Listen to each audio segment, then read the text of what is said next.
Hello guys. अब एक तरफ तो जियोन कैद खाने में पड़ी हुई जुल्मों सितम सह रही थी, जबकि दूसरी तरफ जी हियोन को इस बारे में कुछ भी खबर नहीं थी। उसने जियोन को मिलने के लिए बुलाया हुआ था उसी ऑर्चर्ड में, जो कि ताज़ा फल और सब्जियों के लिए उसने जियोन के लिए स्पेशली प्रिपेयर कराया था। वो वहाँ खड़ा उसका वेट कर रहा होता है और साथ ही साथ उसकी यादों में भी खो जाता है। उसने भी कुछ प्लानिंग की हुई थी। लास्ट टाइम उसने यहीं पर उसे उसका बैग गिफ्ट में दिया था, तो बदले में उसने उसे हक कर लिया था। वो आज भी उसके लिए एक गिफ्ट प्रिपेयर करके लाया था, और वो था इसी लाल मिर्च का एक पूरा बोरा, जो कि उसने सोचा था कि ये फिर से पाने के बाद इतनी खुश होगी कि मुझे दोबारा से हक कर लेगी। वो तो बस अपनी यही मासूम ख्वाहिशात को इमेजिन कर रहा होता है, जबकि दूसरी तरफ रसोई में दिखाते हैं कि गिलगम बहुत ही ज्यादा परेशान थी। वो रोए जा रही थी और साथ ही साथ सबको यही कह रही थी कि आओ हम सारे मिलकर जाते हैं और महाराज को ये सब बताते हैं कि किस तरह से जियोन को कैद में डाला गया है। लेकिन हर कोई डर रहा था। इतने में शेफ माइंग उठता है और कहता है कि ठीक है, मैं तुम्हारी हेल्प करता हूँ। पर इतने में वहाँ पर यूनिच पहुंच जाता है, और उसे जैसे ही सिचुएशन का पता चलता है वो तुरंत ही महाराज से मिलने के लिए पहुंचता है। ये हियोन उस टाइम पर जियोन के ख्यालों में डूबा हुआ था, लेकिन उसे एक बुरी खबर मिलती है, वो ये कि वो कैद खाने में डाल दी गई है। अब वो फौरन से तड़कता भड़कता हुआ कैद खाने की तरफ बढ़ता है और उनसे चाबियां मांगता है। लेकिन वो बताते हैं कि इसकी चाबियां तो क्वीन अपने साथ लेकर चली गई है। एक्चुअली वो ये हियोन की स्टेप मदर थी, और इतने में वो वहां पहुंच जाती है। यहाँ पर इन दोनों माँ बेटे की आपस में काफी लड़ाई होती है। स्टेप मॉम को यही लगता था कि जैसे ये हियोन ने खुद ही अपने छोटे भाई को रास्ते से हटाया है, क्योंकि उसे डर था कि शायद फ्यूचर में वो उसकी जगह ले सकता है और वो फ्यूचर का किंग भी बन सकता था। इसलिए अपनी पोजीशन को सिक्योर करने के लिए तुमने अपने भाई की बलि चढ़ा दी। लेकिन ऑफ कोर्स ये हियोन ऐसा नहीं था। उसे खुद पर लगने वाले इल्जाम का दर्द तो एक तरफ था, लेकिन दूसरी तरफ उसे इस चीज की ज्यादा तकलीफ थी कि वो जियोन को बार बार नीच और घटिया बोले जा रहे थे। वो बोलता है कि इस तरह के शब्द मैं अपनी शेफ के लिए नहीं सुन सकता। और जब वो चाबियां नहीं दे रही थी तो वो अपनी तलवार निकाल लेता है। वो अपनी ही स्टेप मॉम पर हमला करने वाला था कि इतने में जियोन की आवाज आती है। वो उसे रोक लेती है, कहती है कि मेरी तुमसे विनती है कि अभी कभी तलवार नीचे गिरा दो। मैं भविष्य से आई हूँ, मुझे पता है कि इस तरह से महल में साजिश स्टार्ट हो सकती है और तुम्हारी अपनी गद्दी भी खतरे में है। अगर तुम वाकई समझते हो कि मैं इनोसेंट हूँ तो जाओ और मेरी इनोसेंस का प्रूफ लेकर आओ। और इसके साथ ही वो खुद को बहुत स्ट्रांग भी दिखाती है और कहती है कि मैं तब तक बनी रहूंगी जब तक तुम मुझे निर्दोष प्रूफ नहीं कर देते। अब इसके साथ ही वो ये हियोन, जिसके दिल में दया नाम की कोई चीज नहीं थी, जो फैसले लेने में बहुत जल्दी करता था, वो अब की बार समझदारी का मुजाहिरा करता है। वो अपनी स्टेप मॉम से कहता है कि ठीक है, मैं अपनी इस कुक को इनोसेंट प्रूफ कराऊंगा, लेकिन तब तक आप इस पर कोई टॉर्चर नहीं करेंगी। और बस इसी बात पर उनकी डील हो जाती है, और वो भी कहती है कि अगर मेरे बेटे को कुछ हुआ तो मैं इस नीच को मार डालूंगी। अब ये हियोन जाता है और जियोन से कहता है कि तुम बस स्ट्रांग रहना और तुम मुझ पर भरोसा कर सकती हो। मैं अच्छे से इन्वेस्टिगेशन करूंगा और तुम्हें यहाँ से बाहर निकालूंगा। उधर राजमाता को दिखाते हैं। वो भी जब ये सारी बात सुनती हैं तो उन्हें पूरा का पूरा भरोसा जियोन पर ही था, और उसे ये भी पता था कि ये हियोन इस तरह का इंसान नहीं है जो अपने ही भाई को मार सके। बेशक दुनिया के सामने वो क्रूर है, लेकिन मन का बिल्कुल सच्चा है। और जयसंग और उसके साथी जो कि साजिश रचा रहे थे, वो तो बहुत खुश बैठे हुए थे। उन्हें लगता था कि हर तरह से ये हियोन फंसा गया है। अब महल के अंदर ही साजिश होगी और उसकी स्टेप मॉम, जिनकी फैमिली काफी स्ट्रांग है, वो लोग खुद इसे सिंहासन से नीचे गिराएंगे। अब ये हियोन दिन रात मेहनत करता है। वो इन्वेस्टिगेशन में लगा हुआ था। जिन मेयोंग ने क्या क्या खाया, उसकी क्या रूटीन थी, उसके इर्द गिर्द कौन लोग होते थे, इस सब पर वो कड़ी नजर रखे हुए था। शाही रसोई में भी इन्वेस्टिगेटर्स पहुंच जाते हैं और उन सारे इंग्रेडिएंट्स को भी चेक करते हैं जिनके थ्रू कल का खाना बनाया गया था। उन्होंने हर चीज कब्जे में कर ली थी। यहाँ योनजी की टीम उसकी साइड लेती है और वो बताते हैं कि हमने भी चोरी छुपे उसी मुर्गी में से किसी ने लेग पीस खाया था तो किसी ने चेस्ट, लेकिन वो सारे के सारे बिल्कुल तवाना खड़े हुए थे। अब थोड़ी देर बाद जी हियोन को ख्याल आता है और वो सोचता है कि मैं खुद जाकर जिन मेयोंग की कंडीशन को ऑब्जर्व करूंगा। वो वहां पहुंचता है और देखता है कि उसे बिल्कुल भी होश नहीं था। स्टेपमॉम काफी गुस्सा करती है और कहती है कि मेरे बेटे की ये हालत देखने के लिए आए हो, जबकि तुमने खुद उसे इस नहज तक पहुंचाया है। ये हियोन को किसी चीज की परवाह नहीं थी। अगर परवाह थी तो जियोनजी की और अपने भाई की। यहाँ पर उसकी नजर कुछ मेडिसिन पर पड़ती है, जिसके बारे में उसे मालूम पड़ता है कि मेरा भाई काफी वीक रहता था, तो उसे सप्लीमेंट्स के तौर पर ही मेडिसिन काफी अरसे से दी जाती थी। वो उन्हीं में से एक पैक मेडिसिन का उठा लेता है कि मैं इसे खुद इन्वेस्टिगेट कराऊंगा। उसके जाने के बाद क्वीन काफी परेशान बैठी हुई थी, लेकिन इतने में उसे एक आदेश मिलता है राजमाता की तरफ से कि उन्हें कैद खाने की चाबियां चाहिए। ये हियोन काफी परेशान था, लेकिन इतने में यूनिट उसे तसल्ली देता है कि कोई बात नहीं, मैं योंजी से मिलकर आया हूँ, वो अभी भी हाई स्पिरिट्स में है। वो कौन सा इस कैद खाने में पहली दफा गई है, याद नहीं जब आप उसे इस महल में लेकर आए थे और उसके लिए एक स्पेशल जगह का अरेंज किया था सरप्राइज, वो यही तो आपने उसे दिया था, तब भी वो इस कैद खाने में रह कर निकली हुई है। अब ये सुनते ही जी हियोन काफी एम्बेरस होता है कि मैंने इसे बुली करने के लिए क्या कुछ नहीं किया था। उधर राजमाता कैद खाने में पहुंचती हैं और जियोंजी से पूछती हैं कि तुमने ये सारा कुछ किया था क्या, लेकिन वो कहती है कि आप तो समझदार दिखती हैं, मैं ऐसा क्यों करूंगी। और राजमाता कहने लगती हैं कि तुम्हें मालूम है कि इस सब की वजह से जी हियोन पर भी उंगलियां उठ रही हैं कि उसने तुम्हें अपने साथ मिलाया और अपने ही छोटे भाई को जहर देकर मरवाने की कोशिश की है। अब मैं तुम्हें एक चांस देती हूँ, अगर तुम स्मार्ट इनफ हो तो फिर यहाँ से निकलो, 3 दिन का समय है तुम्हारे पास, खुद को इनोसेंट प्रूफ करो और साथ ही साथ महाराज को भी। और अगर ये 3 दिन में तुम ये टास्क पूरा ना कर सकी तो फिर ये खंजर लो और खुद को खुद ही खत्म कर देना। उन दोनों के बीच ये बैट लग चुकी थी और राजमाता को पता था कि ये काफी स्मार्ट है, ये ना सिर्फ खुद को बचाएगी बल्कि महाराज को भी। अब योंजी अपना वही यूनिफॉर्म पहनकर वापस किचन में पहुंच चुकी थी। सारे लोग उसे देखकर काफी एक्साइटेड थे। दूसरी तरफ ये हियोन को दिखाते हैं, उसने उस मेडिसिन के सारे इंग्रेडिएंट्स को अलग अलग करके टेस्ट करना स्टार्ट कर दिया था। उसकी टेस्ट की सेंसेस काफी तेज थी और उसमें से बहुत सी चीजों को वो पहचान भी चुका था, सिवाय एक इंग्रेडिएंट के। इतने में उसे अपने कमरे के बाहर से जियोंजी की आवाज सुनाई देती है। वो एक्साइटेड होकर बाहर भागता है, हाथ पकड़कर उसे अपने साथ खींचता है और अंदर जाते ही उसे हक कर लेता है। जियोंजी को ये सब अच्छा तो लगा था, लेकिन फिर भी उसे राजमाता की बातें याद आती हैं कि सारे लोग इन दोनों की गुर्बत पर बातें बनाते हैं, इसलिए वो उसे खुद से दूर करती है और कहती है कि आपको ये सारा कुछ शोभा नहीं देता। इसके साथ ही वो उसे किस कर लेता है और बोलता है कि जिससे मैं प्यार करता हूँ उसके करीब जाना और उसे अपने प्यार का इजहार करना, उसकी सुरक्षा करना, ये कभी भी गलत नहीं है। योंजी तो ये सारा कुछ सुनने के बाद शॉक्ड थी और उसके बाद वो दोनों इकट्ठे बैठकर खाना खाते हैं।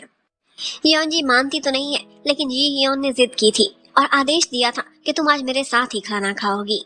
योंजी यहाँ बातों ही बातों में उसे सब कुछ बताती है और वो खंजर भी दिखाती है जो कि राजमाता ने उसे दिया था। वो छीन लेता है और कहता है कि इसकी मैं नौबत आने ही नहीं दूंगा।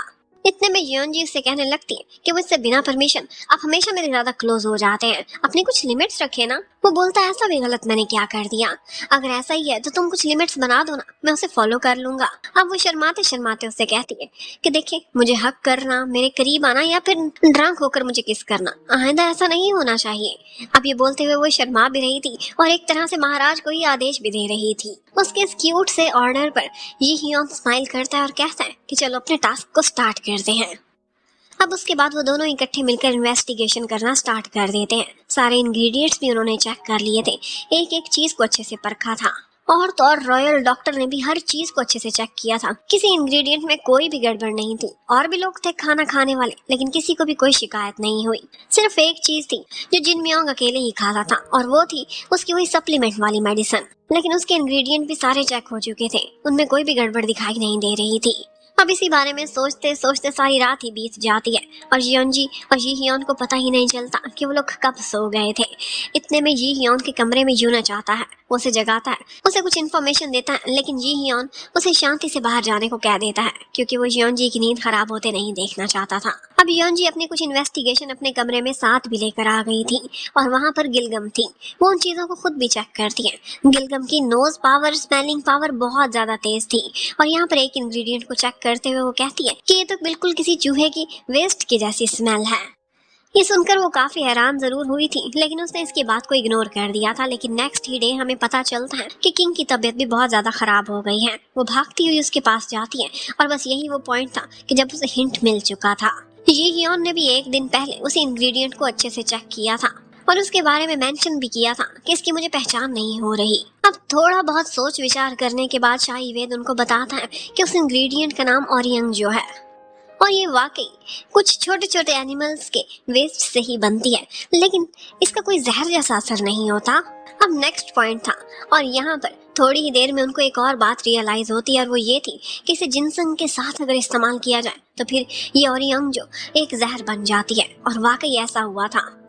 जिन मियोंग ने भी और उसके बाद ये हियोन ने भी इसी मेडिसिन के साथ जिनसंग का सूप भी यूज किया था और बस इसी तरह से वो जहर बन चुका था।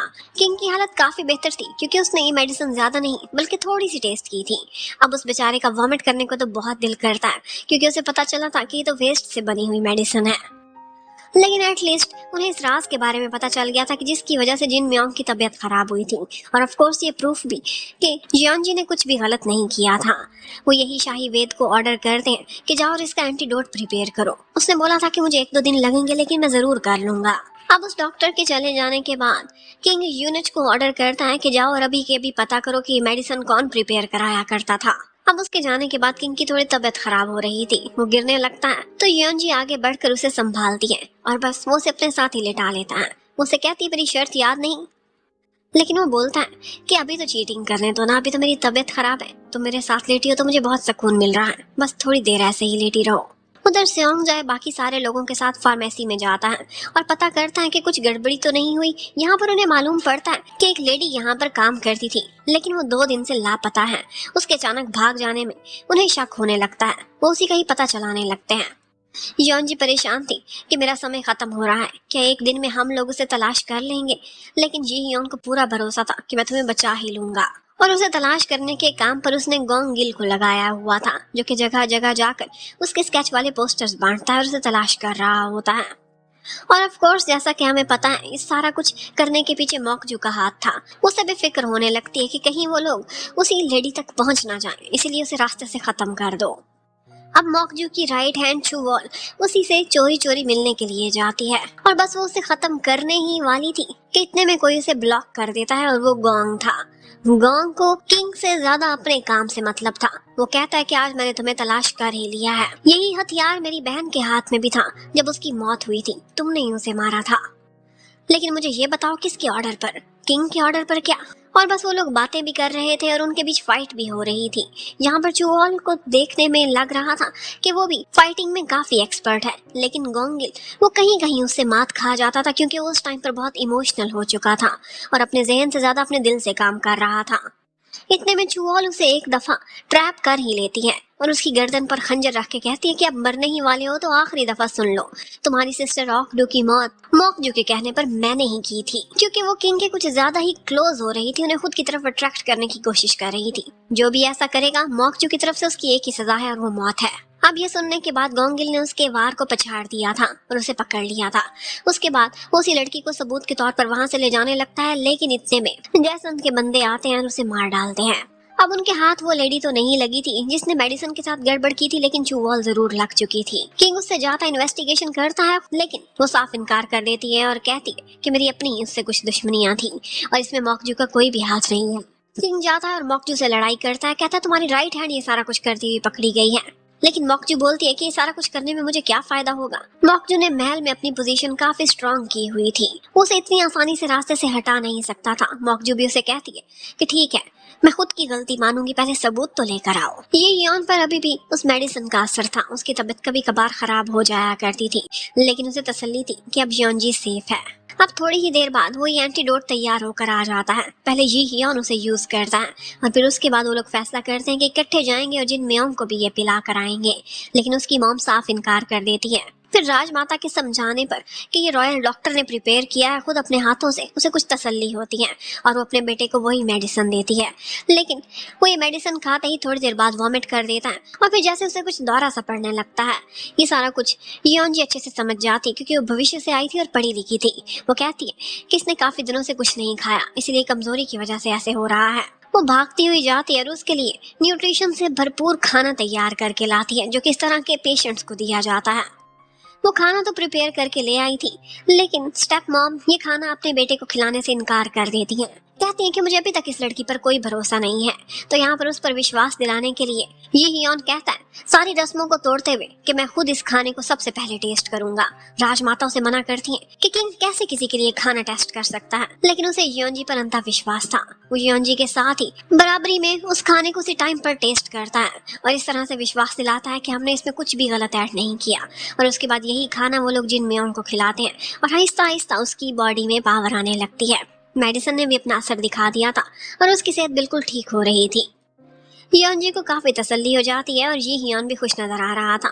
ये हियोन उससे कहता है कि शाम को एक खास जगह पर मुझसे मिलने के लिए आना। वो सोचने लगती है कि कहीं से मांगुन रुक वही बुक तो नहीं मिल गई, जबकि उधर मॉकजू को दिखाते हैं, वो कैद खाने में जाती है और चुवॉल से मिलती है।